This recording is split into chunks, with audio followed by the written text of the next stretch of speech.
for that, Cornelius.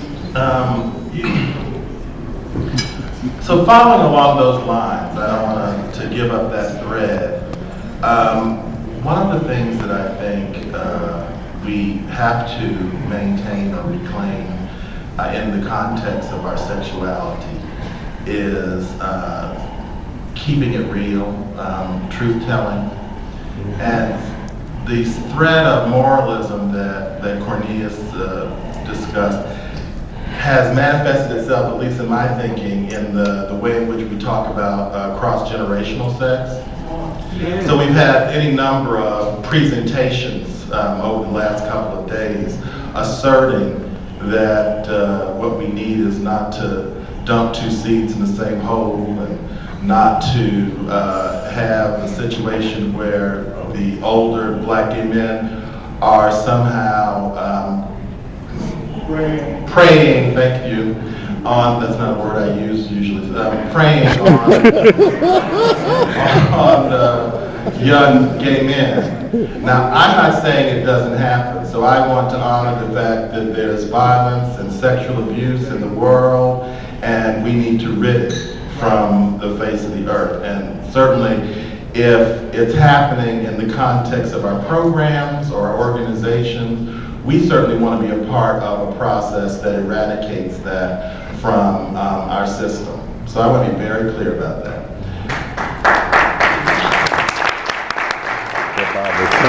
But I also want to be clear that I'm not so old that I don't remember when I was 18, 19, 20 years old. And when I was looking, searching, praying, if you will, on 30-year-olds. Okay. And there was nothing coercive about it, and there was nothing transactional about it, because I had my own money. Thank God my parents worked hard, and I was not some poor urchin that had no self-efficacy, that was looking for the next Gucci shoes to be paid for by my daddy. I wanted some nice older man who was experienced, who knew what he was doing, okay, who could take me around the world.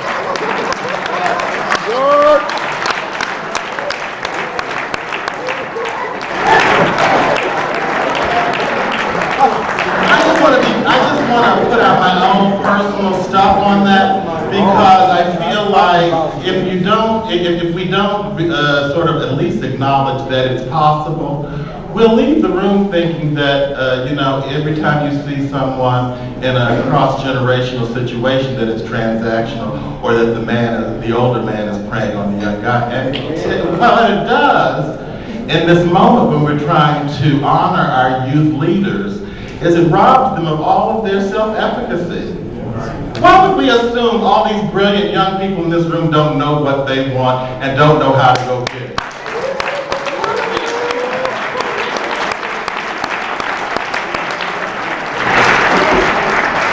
So to all of you young people, I know that you know. Let's just cut the madness.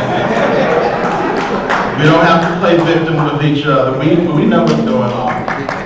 If there's something inappropriate happening, let's fix it, because we can do that. But in the cases where it's completely consensual and each side is getting their needs met, let's celebrate it. Thank you. Okay.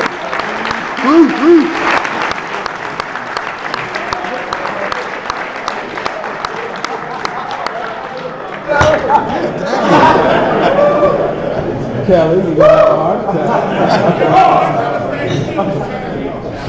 Hey, good. I don't have to talk about that.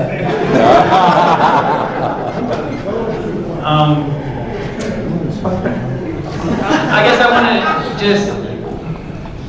I guess they asked me to be on this panel, kind of at the 11th hour,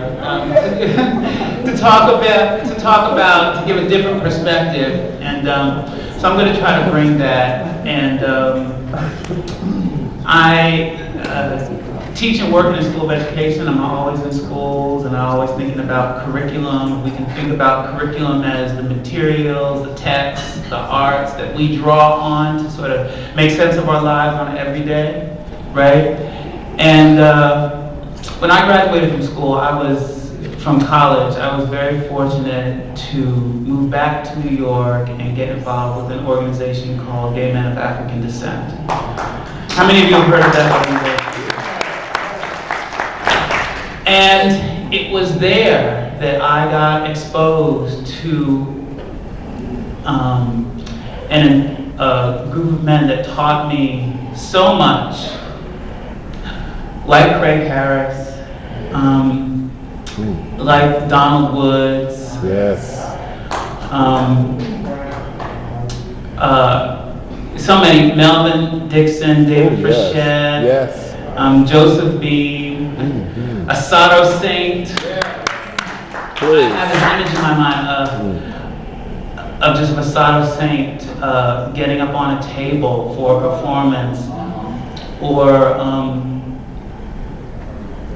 also stop doing something I found it so brave, kind of standing up at a funeral and refusing to let the family not acknowledge him as a black gay man. Oops.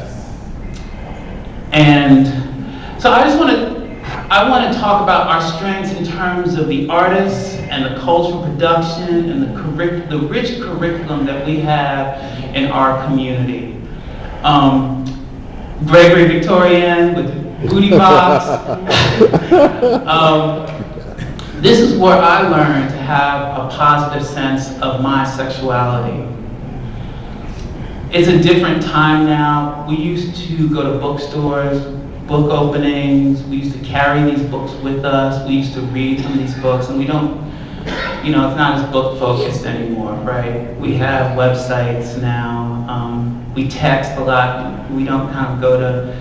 There's another group called Homo Afro Homo, a kind of theater group that part of what we did as a community to kind of get together and celebrate our lives and celebrate our sexuality is we would go to these theater productions. So one of the things that concerns me about today is that much of this history has been lost. There's very little sense of it on the web. There's very little sense of it in our classrooms, our K-12 classrooms, our universities. In many ways, there's very little sense of it in our organizations today. So I want to remind us that curriculum is there, and that we also need to celebrate the members of our community that are continuing to create that curriculum. For instance, Timothy West, who's here.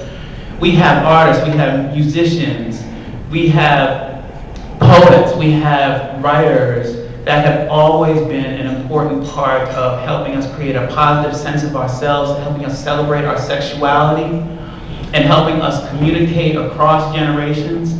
And I encourage us to draw on that curriculum as we move forward and not think that we do not come from a rich legacy. We're talking about reaching back into the 60s, 70s, 80s, 90s. This is 50 years of work.